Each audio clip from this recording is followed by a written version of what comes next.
Perfect. So as I said, my name is Jackie. I'm the DS Caucus Chair for Tshwane. I've been assisting the councillors that has been affected with this water issue. We often as councillors work very closely together. With me I've got, where do you want me to stand with your camera? Wherever you want, Your camera I'll move it. intimidates me. Okay, Sorry. Perfect. With me I've got Francois Bakker, who I believe pretty much every one of you know. If you don't know him and haven't met him before, he is your ward councillor and has been fighting fairly hard for all of you over the last couple of days. Next to him I have got Bronwyn Engelbrecht. She's from the Gauteng legislature. And then we've got Randall Williams, who is our mayor, who's joined us this afternoon.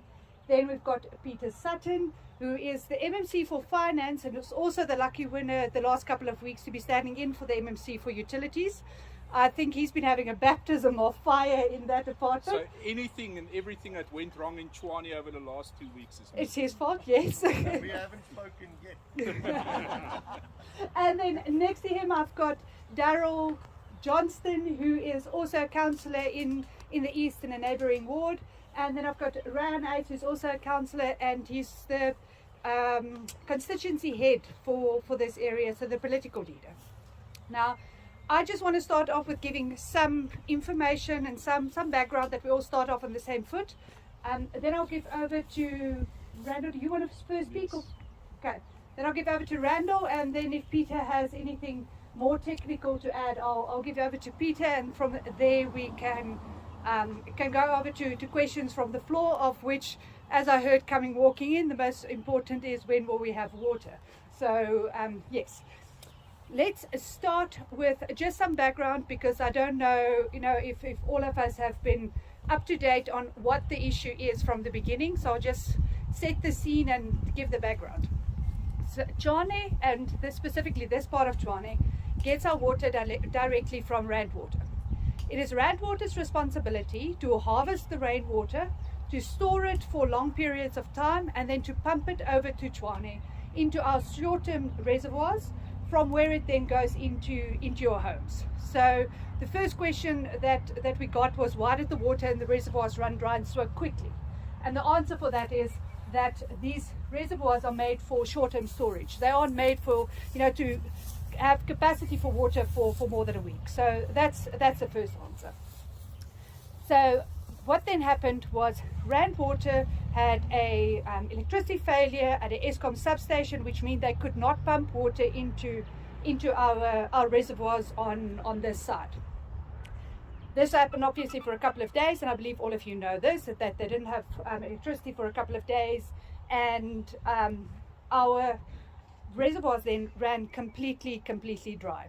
Now the systems are built in a way, and you've all probably seen that little picture on Facebook where it asks you, if the water flows, which cup is first going to fill up? Okay, so we've got a situation like that. They started pumping water, and then it's a situation of, you've got all of these different reservoirs along the line, and which cup is going to fill up first. So they started pumping water at a lowered pressure than what they always should, or what they should be pumping, and that is to prevent water pipe bursts to happen, because that would be a more chaotic situation. So for the first day or so they were pumping at a lower pressure. Once they started pumping at a higher pressure, which they call their normal pressure, we need to understand that normal pressure is not 100% pressure that they should be supplying to Tshwane. Because over the last, I think it's been about 5 years, Rand Water has been throttling the supply to Tshwane, because they do not have the ability to store enough water for our consumption. So they've been throttling our supply bits and bits and bits over the last couple of years, and they've been issuing statements which we've been issued back at our residents, and that's why we've been asking people to save water over the last couple of years. It's because they've been throttling our supply and making the amount of water that we're getting in less and less and less. Even when the dams are full, and even if the dams are at 100% capacity, they do not have enough water capacity to carry us through the dry seasons. So they need to build new water systems, which we're not going to go into that. I'm not here to answer their questions. Let's just say same situation as GarsCom and leave it there. So because of that, they've been throttling our supply, and because of this throttling supply, that which cup is going to fill up first is filling up slower and slower. And the ones who's at the highest points, which is unfortunately the people sitting here at the moment, your cup is filling up last.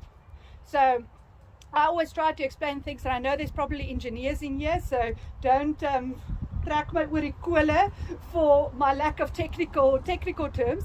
I try and explain things that I can understand it. I'm a blonde girl, so when I can understand things, I believe that, you know, most people around the room will be able to understand it.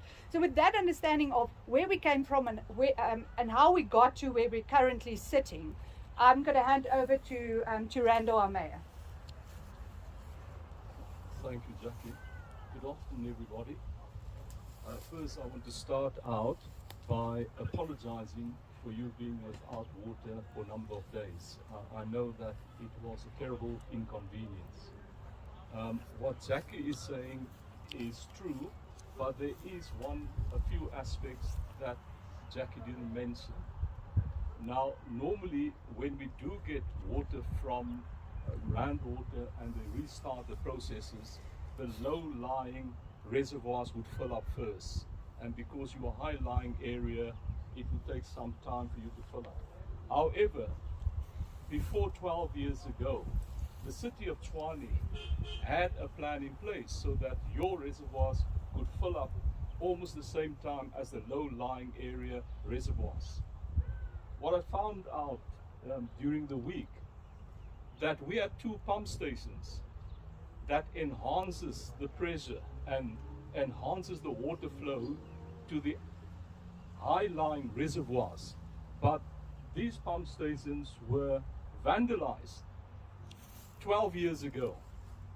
So what our officials did, they simply bypassed it. With the result is, for your reservoirs to fill up now, the low-lying area reservoirs have to fill up first. And because they're no longer drawing as much water, the pressure will then build up for the water to flow to the higher lying reservoirs. So the problem is how we're going to fix it. We are in a pickle at the moment, and this I saw on the 31st of October 2020 when I took office. The first person I spoke to, 2 people I spoke to, were the city manager and the CFO. What's the financial situation of the city? And I was shocked. We had a budget of about 42 billion rands. 3.9 billion was allocated to our capital budget. So they told me of the 3.9 billion, 2.4 billion, these were capital grants, where the projects are determined by the provincial government and also national government, but it's got mostly to do with human settlements, building RDP houses, and providing infrastructure for RDP houses. So the other 1.5 billion, which is supposed to be our own money, come from long-term loans. Every year, we incur 1.5 billion rand long-term loans to pay for our capital infrastructure, like the reservoirs, like the water pumps. And the other 38 billion, 5 billion comes from National Treasury, which is our equitable share, and 33 billion is our own revenue. So none of our own revenue we spend on capital projects. And now the 1.5 billion for the last 2 financial years, the banks have refused to give us long-term loans of 1.5 billion because Moody's downgraded us by about 7 or 8 notches. So now we're deep in junk status. And so what we're doing with the capital projects that depended on the long-term loans, we've been using our day-to-day cash at hand to pay for that. Because already we incurred costs from the 1st of July until we stopped with the expenditure on capital project October, and we had to pay that out. And that's why the city was running out of money. So we need to do something drastic. And what I've instructed the city manager to do in December last year is to appoint a consulting firm to look at the workforce structure of the City of Tshwane. We can't be paying 38 billion rands of our money on the operating budget, but absolutely nothing on capital projects. Our water reticulation system is in a mess. The sewerage system is in a mess. The electrical reticulation system is in a mess. But we spend 0% of our income on fixing it. 0%. So what I've asked is to look at the workforce, because it's unacceptable that our employee costs, and this is what the managers got very, very good at. They hide the employment costs under contractual work. So core responsibilities of the city, they contract out, and then they're no longer classified as employee costs, like waste collection. Waste collection is contracted out. It's a core function of a municipality. So if you add those contractual costs with our employee costs, our employee bill makes up 50% of our operating budget. 50%. And that's why I said we need to take difficult decisions. We're going to have lots of disturbances in the city, but we will have to go for Section 189 retrenchment. And we will have problems with the unions. Otherwise, we will never ever have money for our infrastructure. Things will have to change. And unfortunately, the next 2 years will be very, very difficult while we're implementing that change. And that's why during electioneering, I wasn't joking when I told people, I can't make any promises. If you want me to make a promise, I can only promise you hardship. What we must do is to turn the city around. Currently, our monthly bills, unfortunately I must add, only 56% of our customers pay their monthly bills. In Jackie's ward, which is a residential ward, in an upmarket area of Pretoria East, only 28% of the residents pay their bills. But at the same time, they demand services. So that's why we started the project where we're going to be drastic. We're going to cut off. We had 10 court cases yesterday. Even last night we had another court case where the businesses thought they were clever. Like the one business, Crossing Mall, that claimed they won the court case. They got an interim interdict against us. They served notice of their application on us when they were already in court. So that's what we have to deal with. Sheraton tried to bully us into an agreement, gave us a draft judgment that they wanted us to agree to. And I said, no, it's one-sided. We're not going to agree to it. So they said, well, we will then win the case. They lost the case last night. So that will set an example going forward. So from next week onwards, we will be tackling upmarket security estates that refuse to pay their bills, that also want free water and electricity. So this will be an ongoing program, but we need the revenue so that we can invest in infrastructure, so that you are not inconvenienced the way you've been for the past week. But it's not going to happen overnight. It's a huge fight. We are ready for it. We're tackling these people that are recalcitrant payers, but we believe we will win in the end. So please, I'm going to ask you to bear with us. You're welcome, obviously, to express your frustrations today. Peter will take the brunt of it. I'll stand behind him and I'll support him. So thank you very much for listening to me. Thank you. I just want to, Peter, before you start speaking. No, it's fine.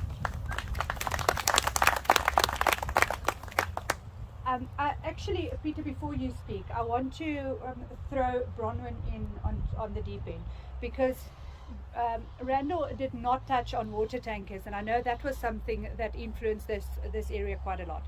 But as you understood from what Randall said, the city is in quite a tight spot. So we can't undertake budgetary expenses that is actually the responsibility of another sphere of government that should be doing.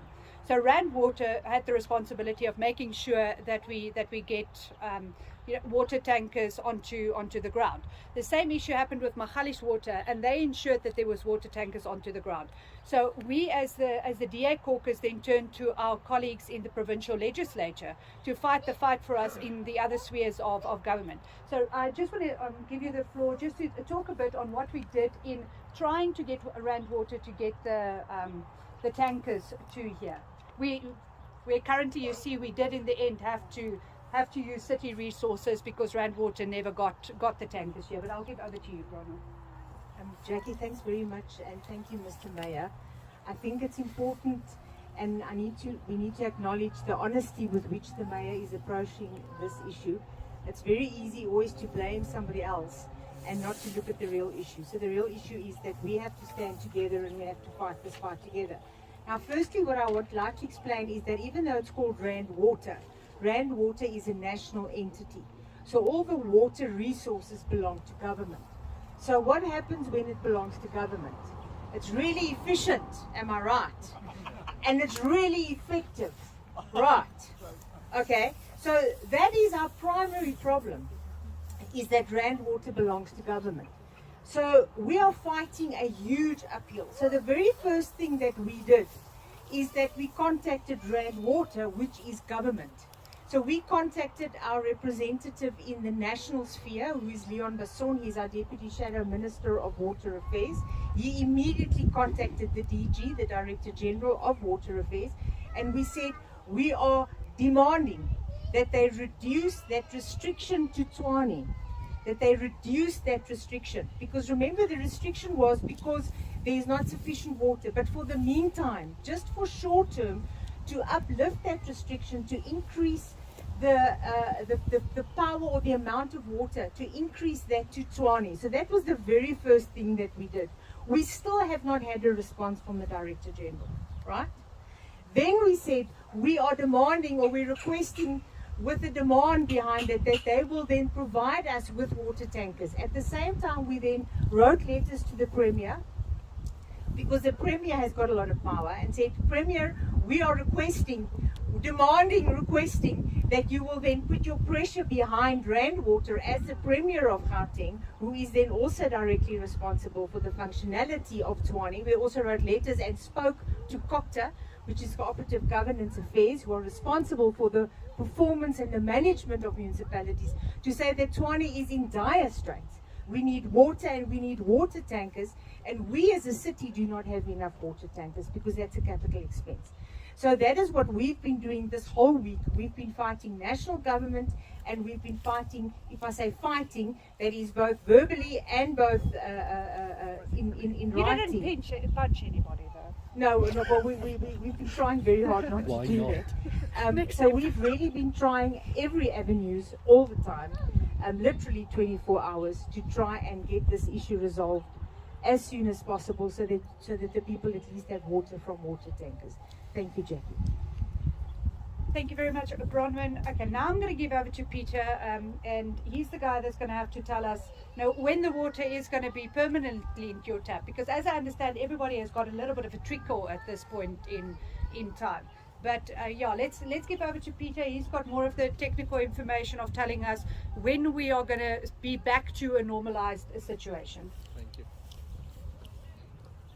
Good afternoon, everyone. I have greeted most of you as we came in, and it's a pleasure for me to be here with you today. Thank you. And so just some background, I'm going to share a little bit of the technical aspects, and I did ask all my colleagues, and I can assure you all these councillors standing here did fight very hard for you this week, with me unfortunately, but they did. But I'm an accountant by background, so I'm going to do my best to share the technical aspects with you.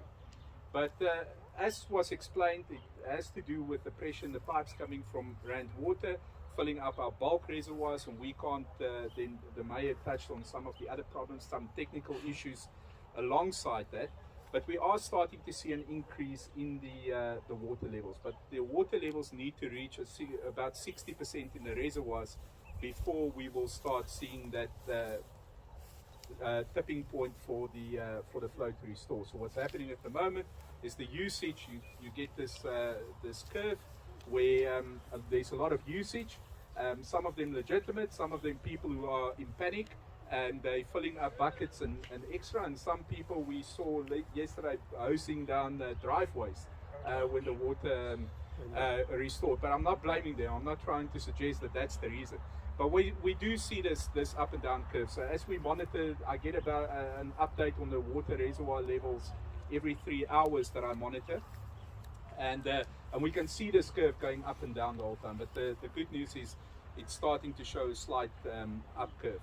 So what will happen today? Obviously, most people have a little bit of a tickle in their pipes, and it's showing some positive signs. And then tonight we should start seeing, when everything quiets down, there should be a more flow, and it's a little bit of an exponential flow inflow. So we often think people look at the ratio that it's filling up and they think, well, it's going to take us a month to get the water flow, but it is exponential growth. Jackie, or exponential filling, I should rather say. Jackie mentioned in the beginning, it finds every leak and cranny to go into, and as other reservoirs start filling up and pipes start filling up and geysers start filling up, the water pressure just continues down the line and increases, and it starts filling up faster. So we should see tonight. Our estimation is we'll monitor very closely. We'll probably only in about 2 days start seeing, if I say normalization to the normality we had before this crisis on Tuesday. We should start getting back to that in about 2 days' time. But there will be a positive increase from now on. There's no further problems. The Rand water reservoirs are starting to pick up. They almost at 50%. Our Vlakfontein and our Bromberg reservoirs are picking up nicely, and that will obviously also help with the increased pressure there. So that will be the news now. I think all the areas are starting to get water. I think there's a few states that we're starting to see more people getting water, but some of them are still without water. But that will just obviously increase from here on. We had a question, people asked, and it was a legitimate question, can't we close the outflow just to allow the system to build up water pressure and then to open the outflow? And, at least people will be without water for a few hours longer, but then the water flow will be much stronger. But we were advised by the engineers that could create air blocks into the system, put air into the system and create other problems, once we then open that outflow again. So we decided against that.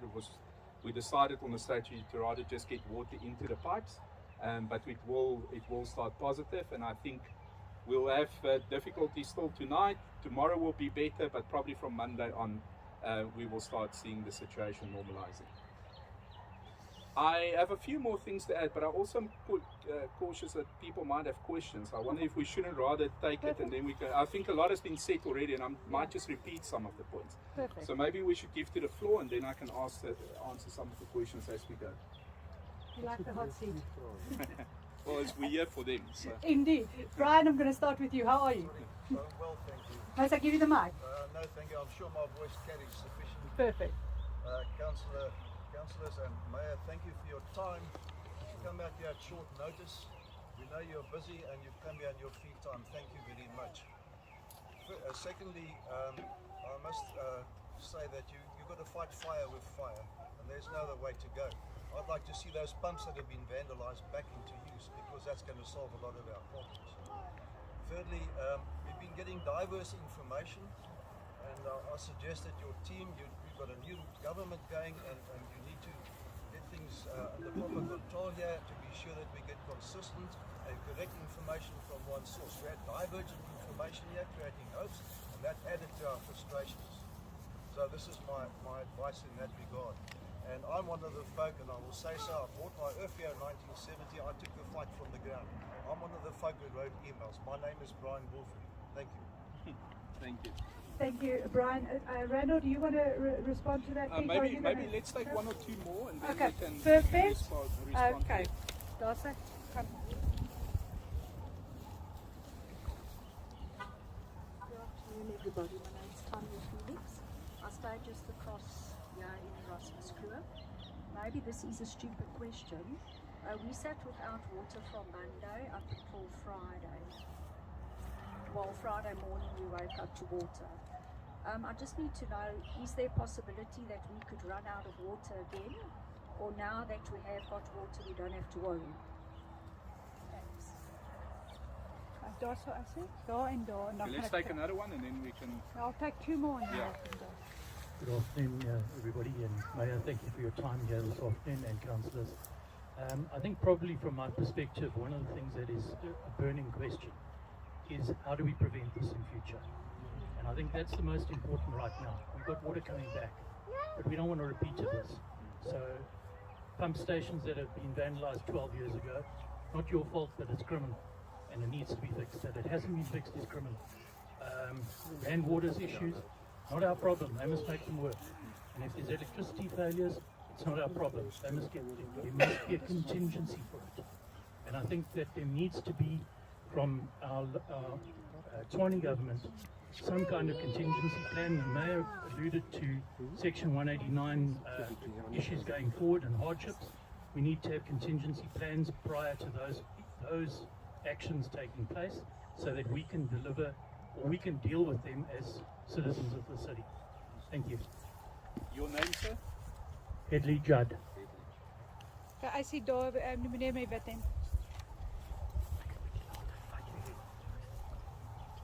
Yes, good afternoon, everybody. My name is Jacques Bonnet. I stay in Constantia Park there. It's just one of those things, you know. I don't understand how we allow payment rates of 28% in Pretoria East. I don't understand that. I mean, if I don't pay my account, my stuff's off. So, you know, I don't want to even listen to. I don't want to even listen to that, because I mean, what are we talking about here? The second thing is, it's all very well. Now we're sitting, no water. I'm paying my account, no problems. Next time we sit here, nothing. Same thing's going to happen. 12 years ago, this has happened, that's happened. If I'm not mistaken, Tshwane is one of the biggest cities globally, or I think it's in the top 10. Surely we must be able to generate our own stuff. Forget about Rand water. Build another 2 reservoirs if you have to.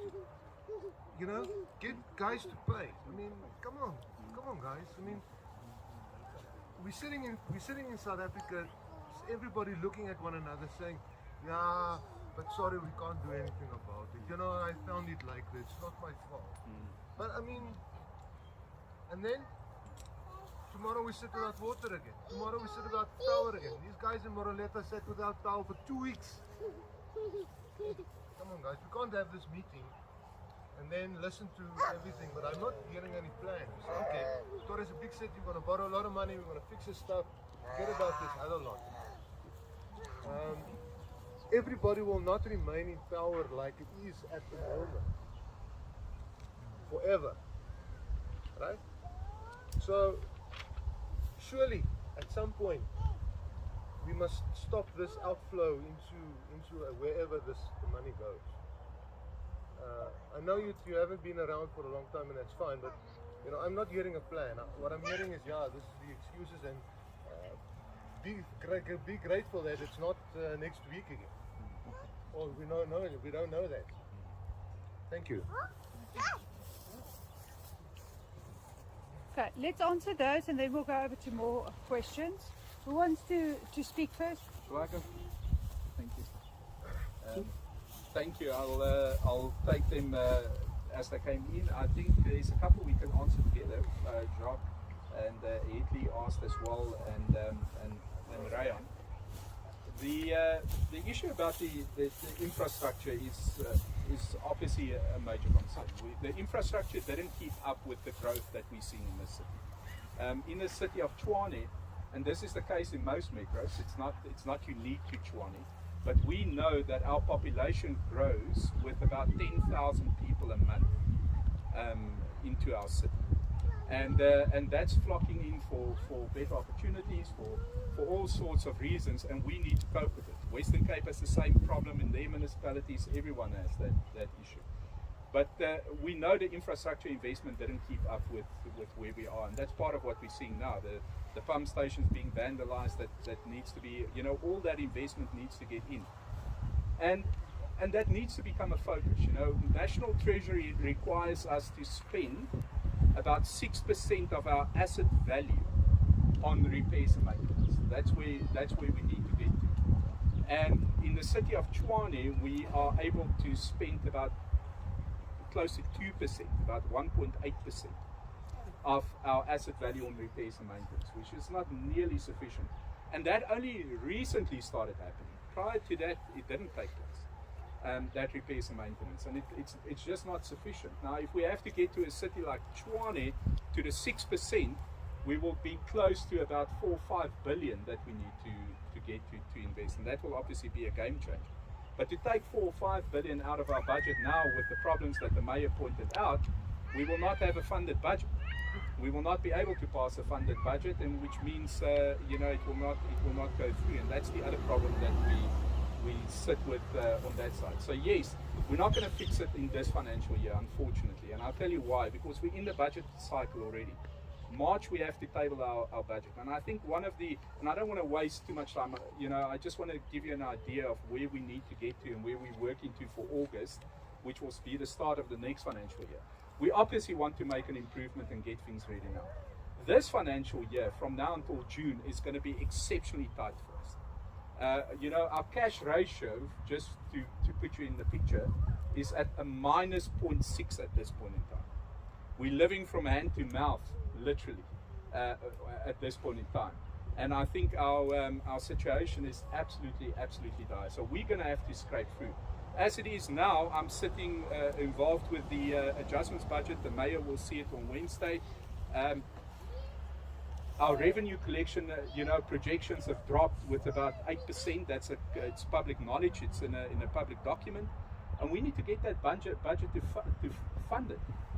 And people, I'm speaking about often, the media and that will ask questions and say, but surely you can move money, or surely you can allocate cash to a different point. Well, you can only move cash in the adjustments budget now when you have a savings in one of the departments, which is exceptionally tight. So it's not as easy as just moving money around and all that. So from now to June, it's going to be really tough. We're trying to make sure that service delivery gets prioritized from now until June. I'm sitting with we have a department called the Regional Operations Center. It's called the ROC internally, and we're sitting with them to make sure that we can at least capacitate them so that we don't get a point where the power goes off or whatever other service delivery problems we might have, and we literally don't have money available for that. So that's what we're trying to prioritize now.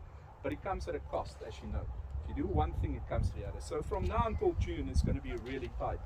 And the mayor will obviously see all that on Wednesday. So just to remind him. And but then we also, parallel to that, we're in the budget cycle for the new budget, which needs to be tabled in March to be adopted in May for the financial year, which is going to start on the 1st of July. So we're so late into this financial year or in this budget cycle to garnish the information that we desperately need to understand where we need to go, from activity-based costing perspective. And that's what we're working to. So there will be an improvement, obviously, from the budget that will be tabled in March for the 1st of July, but we're not going to get to where we want to still. But that's obviously the Section 189 process that will take place, and I want to call it a process because it's the entire process that will take place. That will all take time. So it will take us another good year, 16, 18 months to get to a place where we can really table that budget. But we are working to make some improvements. So just to put that for you. From the communication side, I think Ryan mentioned that. Brian, sorry. The communication side, we'll certainly take that to heart. I think it's always a difficult thing with communication, but we'll take that to heart, and we'll see how we can improve on that in the future. Tanya asked if she needs to be worried that we're going to run out now. Look, the disaster that we have now is that some of the reservoirs dropped to zero, and that's what's the major issue. Where we are now, I can never guarantee that we won't have a problem, but you can rest assured we won't go back to where we were on Wednesday or Thursday. So it's not going to get back to there. It's the pendulum has shifted, and it's going the right direction. So you should just see an increase from now. But like I mentioned, it might take another day or two, could even take 3 or 4 days. I'm not sure, but it will improve constantly now. You're not going to go back to where you were. Die kar was moet net was. And then You know, I just want to, so I think I've covered all the questions now. Which one did I miss? You table the budget, make sure the EFF are not there. I just wanted to respond to the comments you made.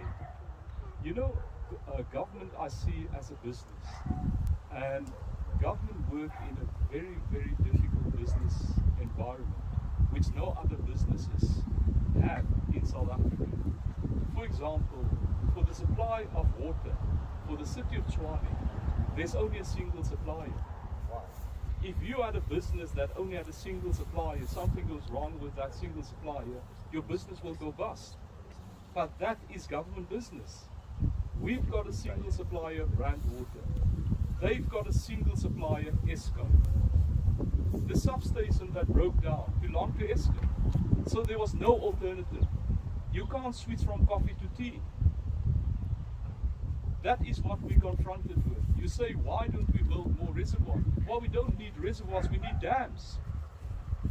Because there won't be sufficient water in the reservoir to supply the City of Tshwane. Unfortunately, all the dams that supply the City of Tshwane is part of the Vaal River system that's located in the Free State. Rietvlei is an extremely small dam. Roodeplaat, extremely small dam. If we should pump water from there to a large part of Tshwane, they will run without water after one day. The water will be gone. Sorry? It's not part of us. That's in the northern province. So it doesn't belong to the City of Tshwane. So you see, that is our problem. We're sitting with single suppliers. And even these two pump stations that we had here that were vandalized, the pump stations only assist us when Rand was already pumping water. The pump stations can't draw water. If there's nothing in the pipes, it can't draw anything. It is merely there to enhance the flow of water that Rand Water supplies. So we're sitting with a lot of conundrums, and it's difficult to plan this business. And for example, you said, why don't you just get loans and invest in your capital infrastructure? We've tried for 2 years now. We've gone from banks, international, domestic banks, we've gone to development finance institutions, and they tell us, sorry, Moody's put you in junk status, we won't give you money.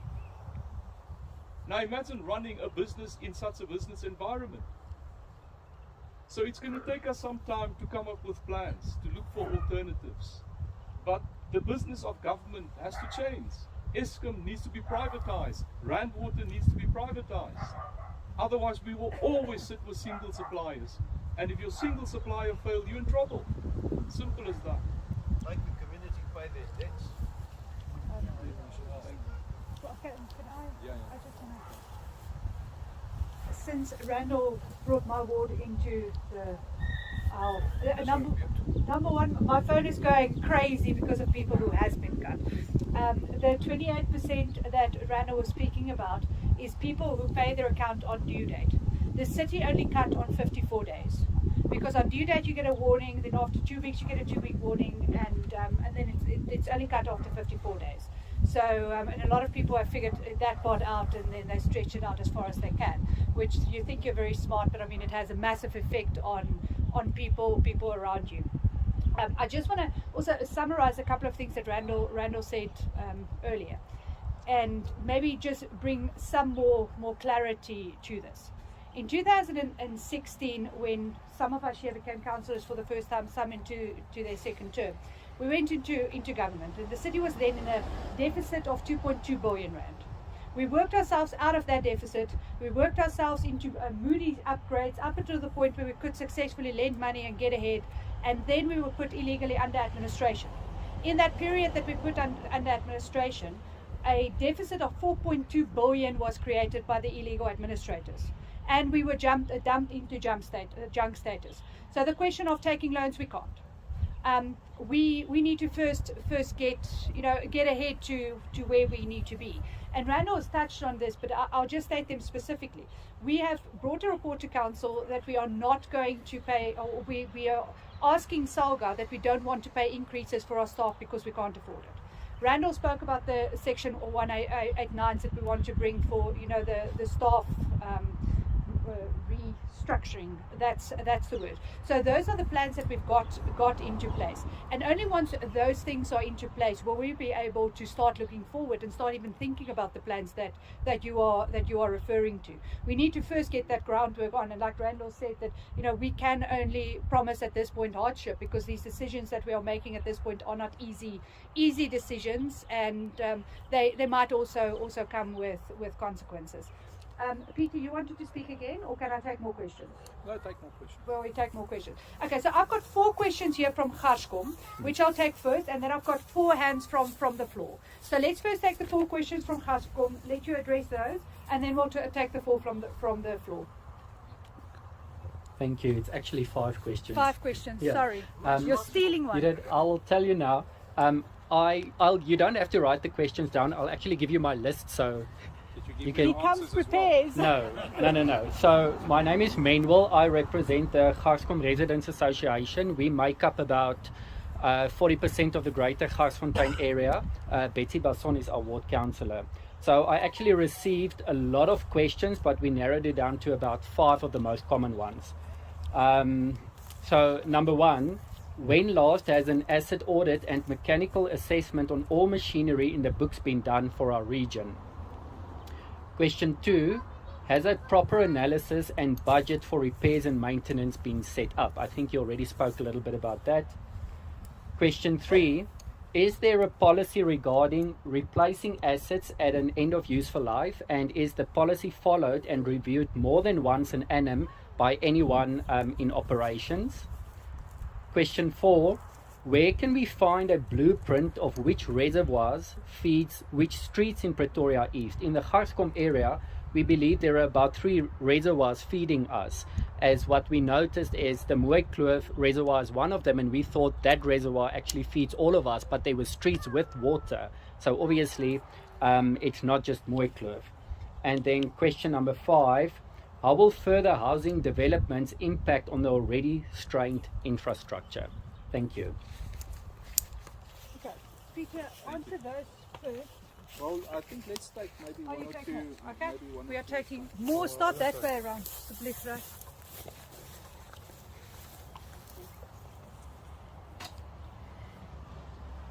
Hi, my name is Belinda. I'm in Bear District.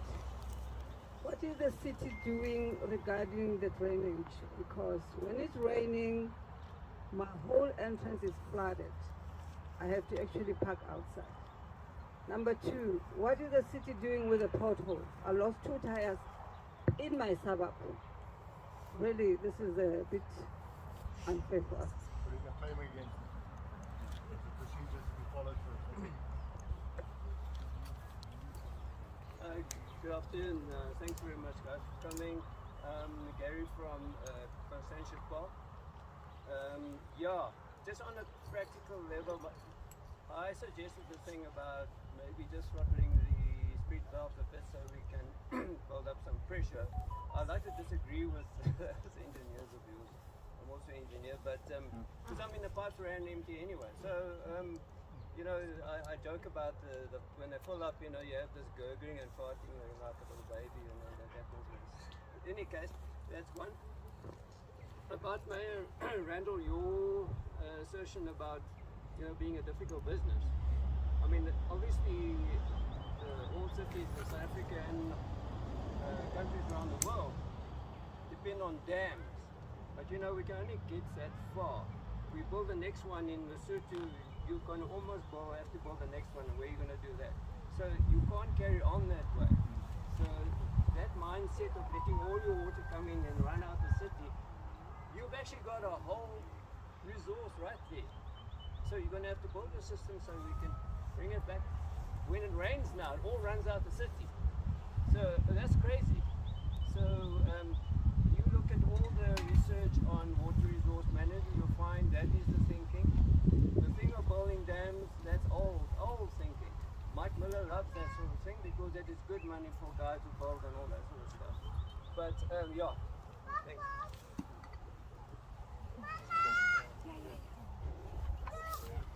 Sorry, I had a question. Okay. Peter, I'm not going to let you start first, and then Okay. we'll take more questions. Perfect, thank you. I'm going to start with the 5 questions, I think. When was the last time an asset order mechanical assessment of all machinery in the book has been done for our region? Well, I can tell you that we are in process, or we currently were in process, and we are finalizing that process of an asset audit.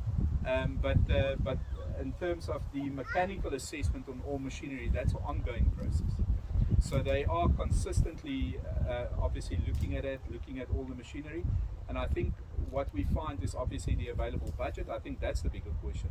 How much budget has been put aside for the operational side on that? And that is a concern. I think something we realize and that we're looking at. I was at the Bronkhorstspruit water treatment plant yesterday for the same purpose. To go and assess there and see what there is. But they do keep those those schedules available that they are available. As far as the asset verification is concerned, we've been doing it for the last 4 years. We appointed a consulting firm from KZN. So we've now added something like almost 15 billion rands worth of assets to the city. And amongst the assets, for example, we found out there are 11 farms that we didn't know we own. So now we're owners of farms as well. So yeah. I think we found the mayoral chain as well, if I'm not mistaken. Has a proper analysis on the budget of repairs and maintenance been set up? It has. I did speak about that. That percentage is not sufficient, but yes, it is there. And obviously the concern is how that gets spent as well. Yeah. Again, it all comes down, budget is something on paper. Cash flow is what's needed to make that work, and then of course you need the people on the ground to actually do the work, and that's sometimes where the aspect goes wrong. Is there a policy regarding replacing assets at the end of their useful life, and a policy followed and reviewed more than once an annum? Not more than once an annum. But the city sits with a legacy of how things was done prior to 2016, where all assets basically, needed vehicles, etc., needed critical assets. I'm not speaking about immovable assets, movable assets as well. Has been taken out or contracted out into a very, very concerning contract, which we took to court. We managed to deal with, but a lot of those vehicles are still owed through that contract. So yes, we are reviewing it, we are looking at it, we are looking to bring more than that in, but it's not more than once a year. But once a year it does get reviewed. Every year when we table the budget, and maybe I can just also give everybody a notice now already for the ward councillors, that when we table the budget in March now, at the last council meeting, it will be the last Thursday in March, we will go out on public participation.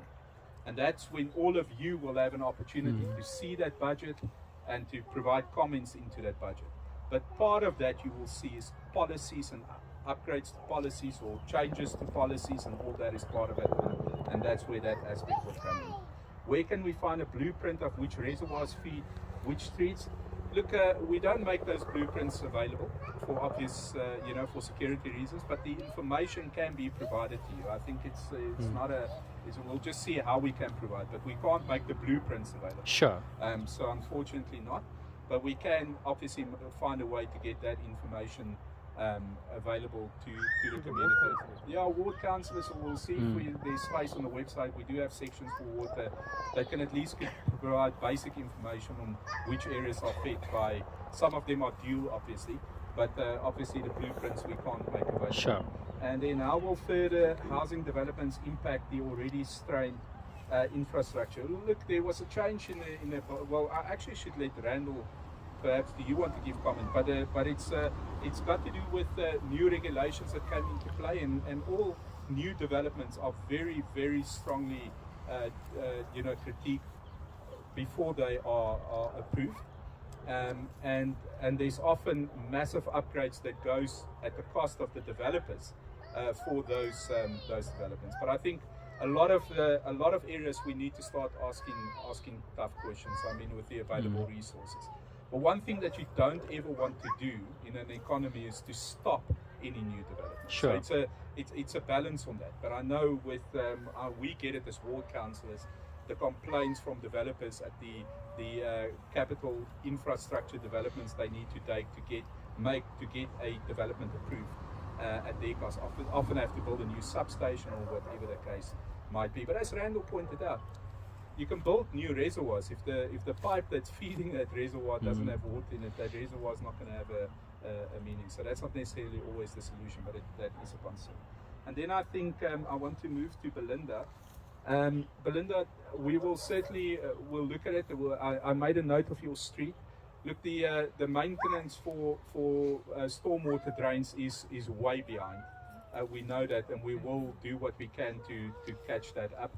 We were actually busy. I was with the mayor earlier this morning. We were in town where we were part of a cleanup.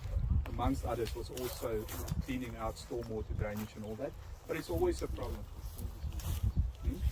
Yeah, and then of course I'll get to that one now. And then the potholes.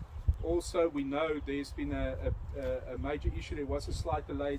The region is fixing potholes now, but I know it's not always as quick as we wanted. I'm a ward councillor myself, and I also feel the pain of not being, because of the massive backlog we had with that. But one thing I do want to ask, and I know it's a frustration sometimes because people haven't had a good experience with it, but I do want to please ask you to lock those service requests. And the reason why I want to ask that is we're putting a lot more emphasis to monitor that back-end system now, to check that. And I know many of you will tell me, I'm not going to do that, ask that, but I know many of you will tell me, even if we speak afterwards, many of you have tried to report issues in the past and you don't get a reference number back and you don't get it back. But one thing I want to give you comfort is we check that now. My office does that almost on a daily basis, and we can see all the requests coming in that does not get attended either. But once we have that on the system and once the reference number is there, we're able to keep people accountable for it. So please, I humbly ask, if you do, we have specific email addresses for that. But ma'am, we'll look into your issue. I'll discuss it with the ward councillors and see how we can help with that. And then, sir, the gentleman over there, Gary, who's an engineer. Look, I take your point. I take my cue from our guys. I mean, I'm sure there is other options and all that available, but that's what we have been advised from the teams there. And then I think he had another question, but I can't seem to remember that now. Okay, so guys, sorry if Jackie, I think we can go to a few more. I just want to respond to Gary. Gary, there is, for example, a country like Denmark. They don't have any dams. All the water comes from underground water. But currently, the city of Tshwane has a real mess. We started the right policy about 15 years ago, but at the wrong time. The policy of densification. And the problem with densification is that 60 years ago, especially regions like Region 3, Region 4, most of the piping, the water pipes that have been placed underground, consist of asbestos or cement. And asbestos and cement were never meant for densification. Where before, here in Pretoria, you had one house on 2,000 square meters, one household. Now you've got 20 households on 2,000 square meters. You can't use the same water pressure. So you have to increase the water pressure. The problem is our cement and asbestos pipe can't deal with it. We need to have a pipe replacement problem. We need PVC pipes. Currently our water losses is standing at 36%. Denmark's water losses stand at 6%. Now what does 36% mean? If you put it in numbers, we buy 3 billion rands worth of water from Rand Water. They pump to our reservoirs 3 billion rands worth of water. When we pump it from our reservoirs to the residents, we lose 1 billion rands. So we need a capital project. And we approached National Treasury for assistance. And they said, okay, package the projects and we will assist you. So we packaged our first phase for pipe replacement. And the first phase was valued at 3 billion rands. We gave it to National Treasury. They gave us 50 million rands. So with 50 million rands, you can lay 67 kilometers of PVC piping. The problem is we've got almost 14,000 kilometers of piping underground. So the correct policy of densification, because we need to densify, so we maximize the use of our infrastructure. Tshwane is a massive area, and you can't have people living all over the show, and then we need to put infrastructure in place to reach them. The people must rather come to the infrastructure. It's more cost effective. But the problem is we need to change our water pipes. Thank you. I just want to add to the new development and new housing. In the past, when people had a new project that paid a contribution to the city and that money went into the budget and into a dark hole somewhere. So it didn't go to where it was supposed to be used. Now there's a policy in place where the developers actually need to develop the asset. So it's very seldom that they pay the bulk to the city. It is they are responsible for actually developing the asset, so that we are sure the developments are happening as the new housing is done. Then I just want to speak to the potholes. I spoke to our region earlier this week and I asked them, how are we going on potholes? And they told me that we are still 500 potholes behind in Region 6. So this is quite a substantial amount. However, then I asked them and I said to them, listen, but you're repairing very, very slow. Why is the repairs going this slow? And the next day they pitched up in my ward and I saw why it's going so slow. In the past they came, there's a hole, they threw some bitumen in it or whatever the technical term for it is, and off they went. Now they're properly squaring the holes, opening it, cleaning it, filling it, compacting it. So it's taking them longer to repair the potholes, but at least the quality of work is much better, and we are sure, or fairly sure, that the potholes won't reopen again after the next rain. So they're doing more long-term type of work now. And then just with regards to the ties that you've lost, you can put a claim in with the city for that. Yes. Now Randall's probably going to kill me, but I'm a ward councillor.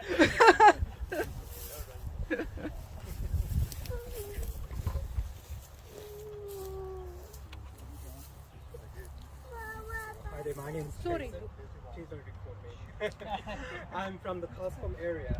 Thank you for taking the opportunity to come up and answer all our questions. We're in a tricky situation because the entire infrastructure is broken and down.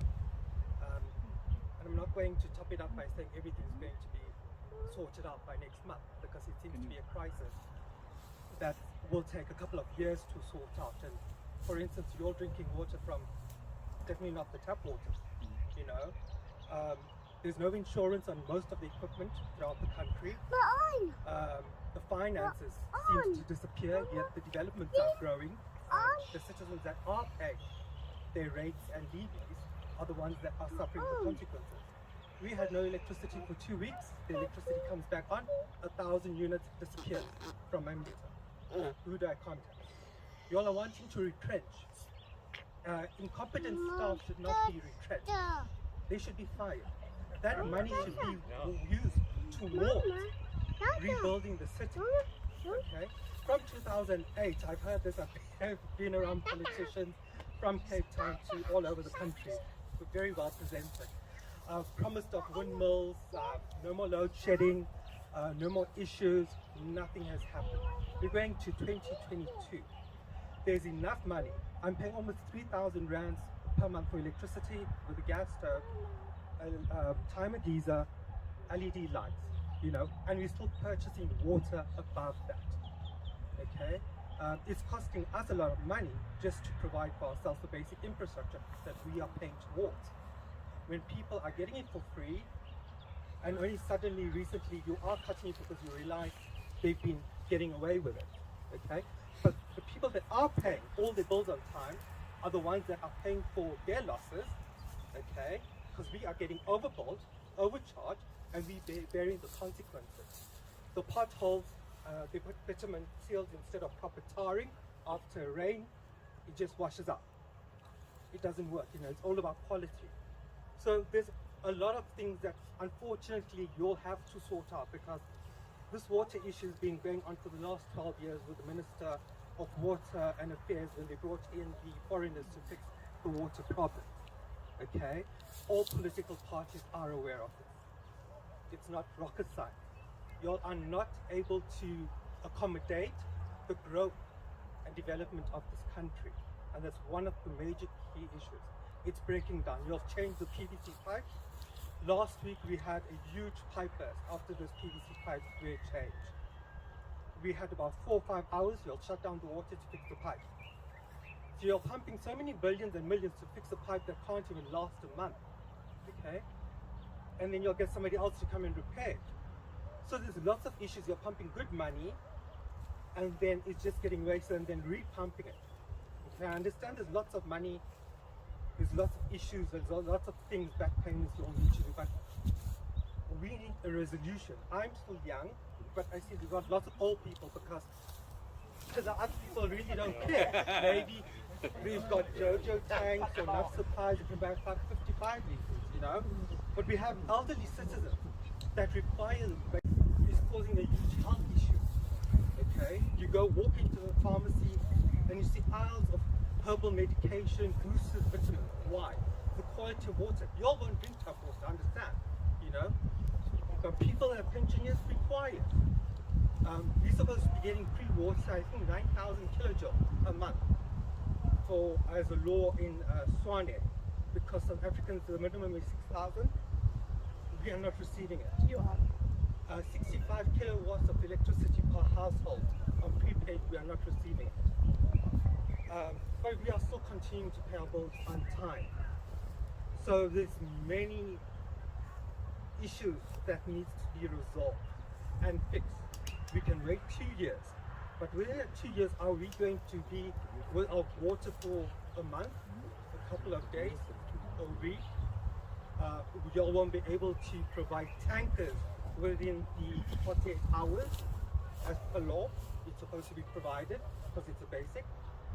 So I just wish you all the best and hopefully you're able to find a solution with regards to this water issue. Because otherwise, people just going to invest in their own private water grid and electricity moving to solar. Hy kan jy net die mic daai kant toe. Daai meneer is sy hand al vir 'n hele rukkie aan en hierdie meneer ook. Dan kan ons weer terugkom die kant. Thank you. Thank you.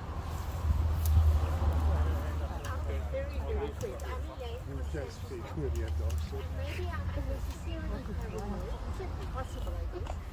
But what I want actually reassurance on, and I've got a horrible feeling I'm not going to get the reassurance, following in July and what we saw happening, following the last few weeks, what are our risks of people, someone sabotaging this whole system, and we're ending with a major crisis? What contingency plans are in place for that system?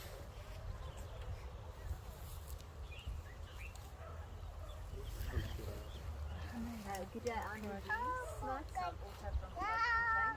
I would just like to ask 4 questions. And first of all, were there any alarms raised about the water level dropping to this extent? I don't know, I'm forever working, so maybe I didn't get the messages or whatever, but how did it just happen overnight?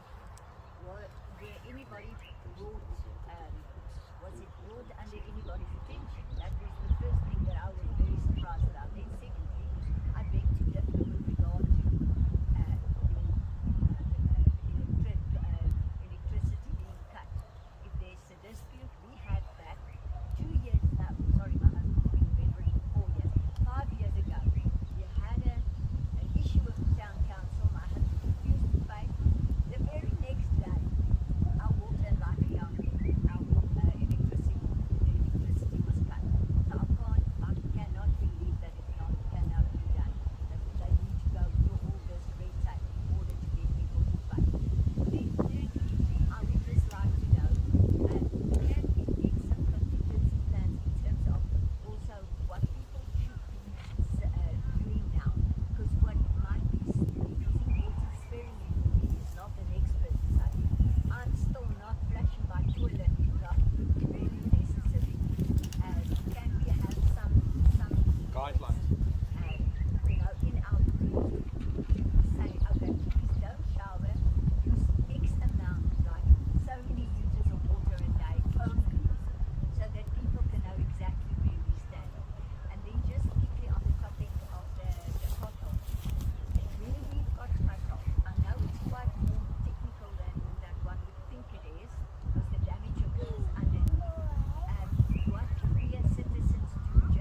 maybe some pebble stones or something in the meantime until you get through our potholes. Those are the things that I would like answers on.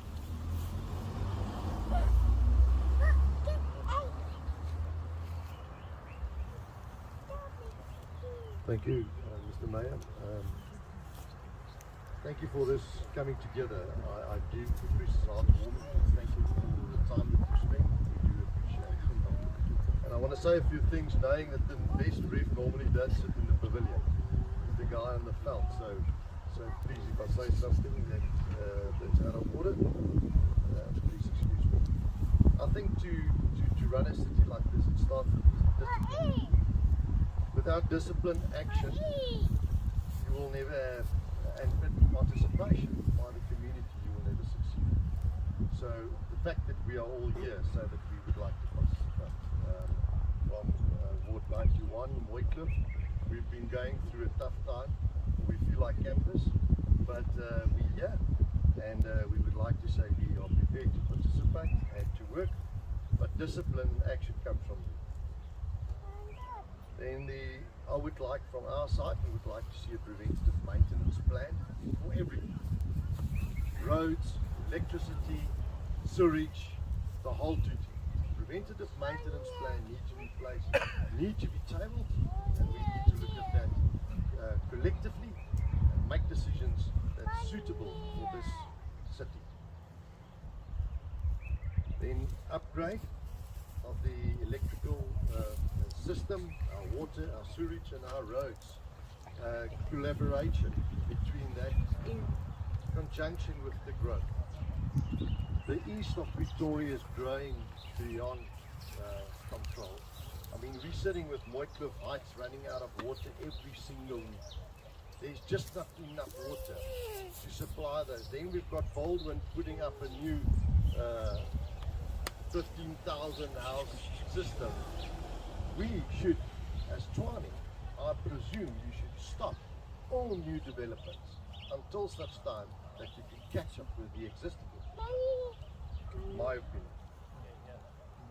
Unacceptable growth and unlawful use of land, and especially informal settlements, needs to be attacked. We cannot allow it. It's unacceptable, because that creates the next thing. And I would like to know, and I would like to see a plan for crime, the prevention of crime and the increase of policing infrastructure. And I know that this is also a national thing, but policing is a serious problem for us. We're sitting at GarsCom Police Station, local CPF members replace tires. We look at the preventative maintenance of police vans. It's unacceptable. The state needs to do this stuff. And then I would certainly like to see more of these action meetings to take place to keep you accountable. Thank you.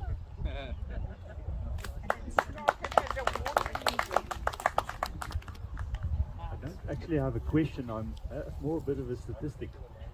In the last 7 years, I kept very, very nice accounts of power failures. I'm sitting 4 hours short of 1,000 hours in 7 years. 1,000 hours in 7 years, I think it's sad. It gives you an idea how severe the problem is. It's not a pull on the upper lip. It's serious. Can we please fix it like yesterday? So one more question, or yeah, it's fine. Yeah. There's two more. Yes, thank you very much for the time and yeah, for the hard work you're putting in. I think the reality is with a single supplier like GarsCom, then it's just a matter of time before you start load shedding. And I think with a single supplier like Rand Water, it's just a question of time before we start water shedding. So yeah, I would suggest have the engineers look at that, what's practical, what can be done to get water, because there's more demand than supply. So you have to make some decision of who gets water and who doesn't. And I think some engineers take a second look at it, please, get that process working well.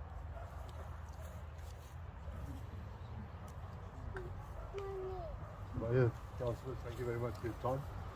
Firstly, I'd like to congratulate you on having the, excuse my French, the balls to cut off state organisations. in terms of water. I think it's the first time that a guy's done. We do the applause for that. It should have been done, as the gentleman says, a long time ago. I hope you're going to fulfill that promise of yours to continue with it and switch them all off. Maybe then the national government will realize that they're not just going to play around with you. In addition to that, I've voiced a couple of issues with our ward councillor. Everybody has discussed the pothole situation. Ma'am, respectfully, I do not agree with you that there's a new structure, that they square it out and everything. It is still on the old system, but they just come in.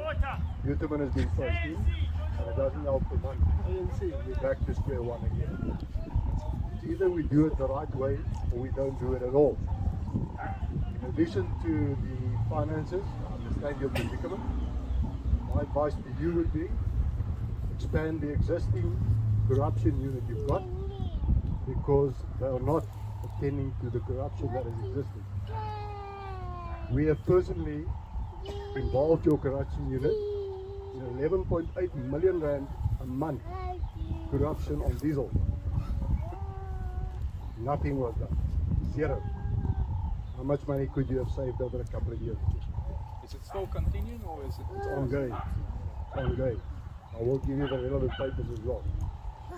In addition to that, Tshwane at a stage had 4 cherry pickers to repair lights in the evening.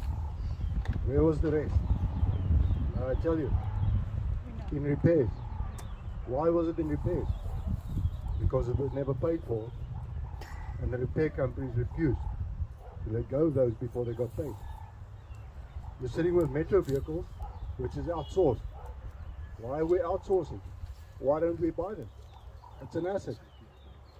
Why are we sitting with motorbike cycle drivers that cannot keep a motorcycle up to start driving with it? It's a loss to us. Who pays the revenue to the Tshwane Metro?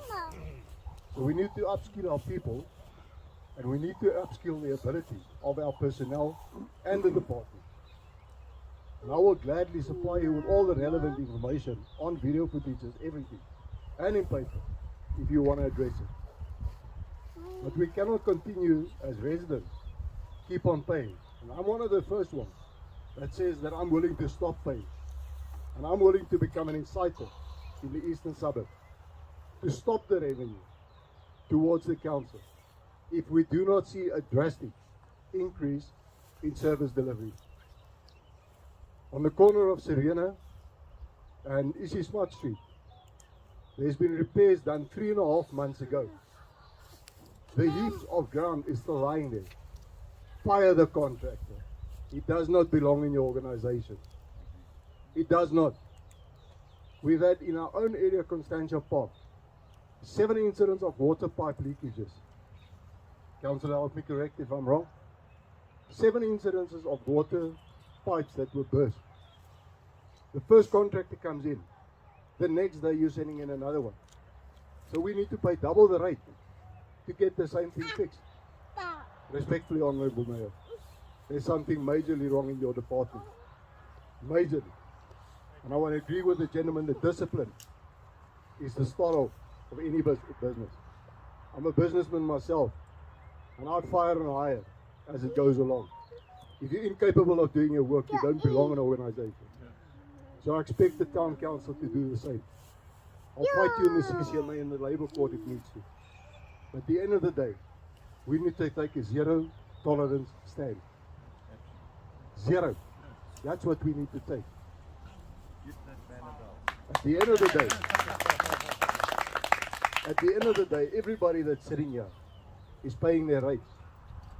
But I believe we've got about 40 to 50% of people in this area, the bigger Tshwane, that does not pay rates. From the Ramagopa days, this has been ongoing, and it cannot continue because you're putting egg on your own faces, gentlemen and ladies. That's what's happening.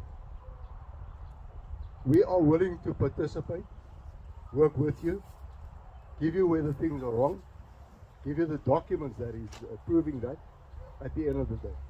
But then we will expect from your side action to be taken, and drastic and serious action. We thank you for everything that you've done in the meantime. And I can assure you, we all understand that you're sitting in a serious predicament under national government. We thank you. Just a brief comment, Councillor Randall. Service delivery cuts across ideological lines. Tell your political bosses to let you get on with the job and do what you have to do what we need. Provincial and national government differs from municipal ways of doing things. So please go ahead and tell them, because I said you can. Thank you.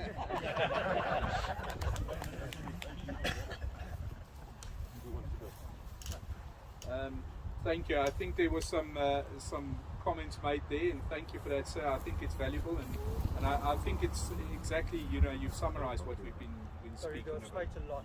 Yeah, no, it's fine. Thank you. And I think to Stompie, I met earlier as well. Thank you. Look, I want to be blatantly honest with you. We know that service delivery is not on the standard that we want. So we agree with you. We certainly don't think it is where it should be, and we're working towards that. I think the mayor is doing an exceptional job, if I can say that, and he needs a little bit more time. But I think in the short time that he has been there, and I can honestly say to you, and Mayor, you'll forgive me to say it, and it is a staffing issue, in many cases. But I've seen aspects where we get on, and then we had an election, and everything stopped. I mean, the mayor was involved in negotiations, and all that happened. I'm not going to speak about that. And it took some time to get going. When he got back into the office, most of those things just stopped. All the effort he put in before the election just came to an absolute halt. And he had to reactivate that thing, and that's not what you want. You need competent staff that can do the work, and that's certainly where we're working to. The problem that you have, and Tshwane is by design, coming from decades where we are now. And to pull that right and to get where we need to be is painful, and we've seen this week what happens. And we agree, we need to start doing. We shouldn't allow people to rake up debt of 23 million before we start taking credit control actions. We agree with that, and that's what we want to change, and we're committed to make that change. But when you design a system like we had in Tshwane, consequence management was exceptionally difficult because nobody is responsible for anything. You might have heard it before that they refer to Tshwane as Hollywood, because everybody's acting, nobody is working anywhere. Everybody's just acting here, acting there, acting director, acting this, acting that. And those lack of systems and processes and all that makes it almost impossible to take somebody through disciplinary and consequence management. Not that we don't try. I know we agree with the comment that's made, they should be fired. We agree with that. But once you start taking people through a disciplinary hearing, you get to CCMA cases, you get to internal disciplinary cases, they say, oh, but he's not supposed to do it. Oh, but he's supposed to have 10 other people helping him. Oh, the poor guy is actually supposed, but you called him to go there, it's an emergency. That's how it operates. And that's why it's so important to get the foundation right. So, we totally agree with all those things. We are not happy. I can assure you we are not happy with how things are going. But we need to get those foundations right. And we need to align it all. The budget, the service delivery processes and programs. One person made the comment about the preventive maintenance, I think it was a gentleman over here, the preventive maintenance schedules and plans. I know a number of municipalities in the Western Cape that I've seen, that actually Drakensberg being one, I looked at last week, they actually post those preventative maintenance plans on their website. If you go to the Drakensberg municipality website now, you can get the entire preventative maintenance schedule and plan posted on their website for accountability. And that's where we want to get to as well, and that's certainly where we'll work to, but we're not there. And but that's where we agree it should be there. Preventative maintenance is the absolute key to get us out of this section. And again, by design. Reactive maintenance is where the money is, with overtime, with everything else. So people are very good in creating crises to get to that place. But yes, we take those comments. I think from my side, the ward councillors will start having public meetings in terms of the processes, and with the legislative side of our government here in Tshwane. There will be regular public participate or public feedback meetings that will start taking place. There was a slight delay in those, obviously, from the disaster management period, but we're moving towards that again, where there will be regular feedback meetings where the community can then hold the ward councillor to account, and we can also come where it's necessary, and we'll have those meetings. We certainly, you know, a comment was made, but we certainly want to be held accountable. We're here because we care and we want to be here. We're not going to hide away. And we take the criticism and the pain that comes with that, because we understand that residents pay for service delivery. And it's very sad that over decades in South Africa, service delivery was politicized. It should never have been. If you pay for service delivery, you should get service delivery. It doesn't matter who's government, who's in charge, where it happens. That should happen because you pay for that service delivery. And unfortunately, it was politicized. And we certainly want to get back to that point. And then, of course, I just want to mention as well the ward committee system that will be implemented. There was public participation today, but please just be through your councillors, get information on that. It will still be a couple of months. I hope that before July we will get to ward committee elections, but it's not certain yet when it's going to be. But that will also be an aspect for the community members to get involved in the local community and to assist the ward councillors with the processes there forward. And then, ma'am, you asked a question of what assurance can we give you? Look, we all concerned. We are looking, I think one aspect we are working on at the moment, which is again not easy in the current circumstances, but it's how to do asset protection and how to protect our critical assets and all that. And I think if I can just mention it, and it's been slightly touched, and I want to be honest with you, I think what this week exposed with the water crisis we've had is the shortages and the grey areas in our disaster management plan. And I can assure you that will be addressed as well. We will look at how we can improve that, because and that will be part of that as well. Because So in one day you could actually hijack this. no, it's a major concern. I mean, I don't want to even discuss the various options and possibilities you have with that, and we realize that. But we are working on the asset protection. You know, but again, it comes at a cost, and it's you know, there's a whole lot, but it's important and it's necessary. And we just look at the vandalism we find with all our many of our assets and what the impact is of that. It's obviously a non-negotiable. Thank you. I don't know if the EM wants to. It'll be okay. I'm going to give to Jackie. Thank you. I think you've addressed everything fairly well. Francois, I'm going to hand over to you. Thank you, Jackie. I want to thank all my colleagues. Randall, thank you for coming out to the room today. This morning when I woke up, I was hoping that I'm not going to get a message telling me the water is not back. And I got a message from a resident said, "Lyk my jy doen nou regtig niks aan die probleem." Now you must ask Peter. Peter and I get along very well. You phoned me at 11 o'clock this morning to tell me there's no water. Yeah. For the first time. but yeah, for the first time, sorry. Yeah. Also Peter sells on that thing.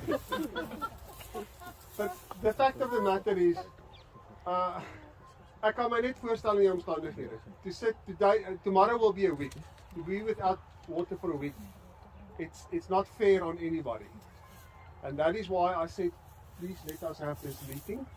Actually, I wish there was still not water in your pipes, because look at what happened today. 30 people came to this meeting. I think if there was still not water in the pipes, we would have maybe had more people here, because that's what usually happens. The people complain. When the water is back, then life carries on as normal. But I can assure you, we as councillors are fighting for you. And the discipline the one gentleman referred to, I agree with you completely. And Mr. Meyer, I'm going to call an example now. Peter knows about it. The daycare hospital phoned me this morning. I escalated 10 o'clock. There's a major pipe water leak. I said, given the situation that the reservoir is filling up, now they tell me it's given to the team. How many hours after that? Mr. Meyer, I'm going to drive there now personally. There's no one. I'm going to ask you or Peter to jump on those people. That is not acceptable. And that is what we as councillors are fighting with every day. But in any case, to you coming out here today, thank you very much, Mr. Meyer, Jackie, everybody. Bye, donkey. My question was answered. Sorry. My question was answered. Why was it just like now the water's gone? Were there nobody making alarm? Were there nothing told to anybody? Was nobody brought under the seriousness of the matter? Was it not brought under anybody's attention?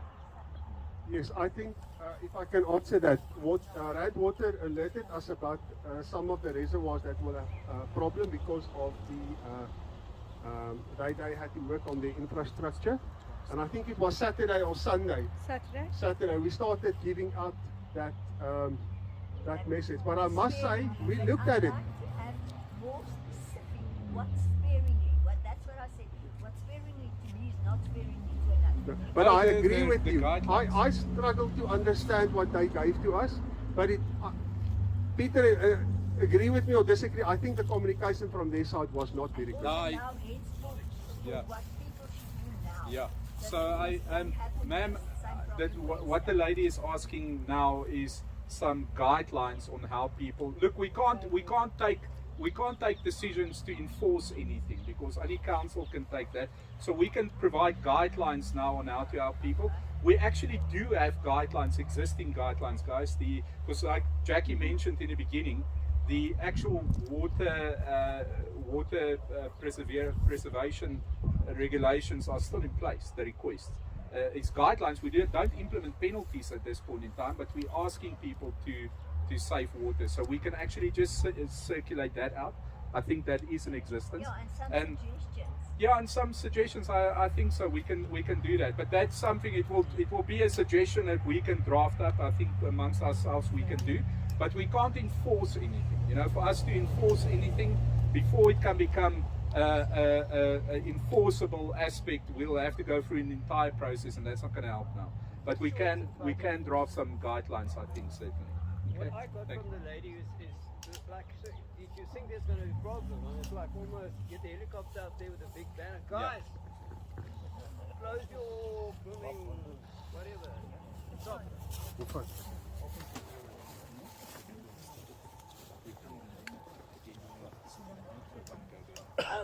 When I first got here, I wanted to ask who's Francois. And because I don't know you, I'm new in the area. But what I just wanted to say is thank you to the mayor and all of you for coming. But thank you, special thanks to you, Francois, for keeping us abreast with information of what's happening. Do you know where I came from? It's one of the suburbs in the east here, a very good suburb. But we just would never know what's happening. There would just be no water. There would just be no power.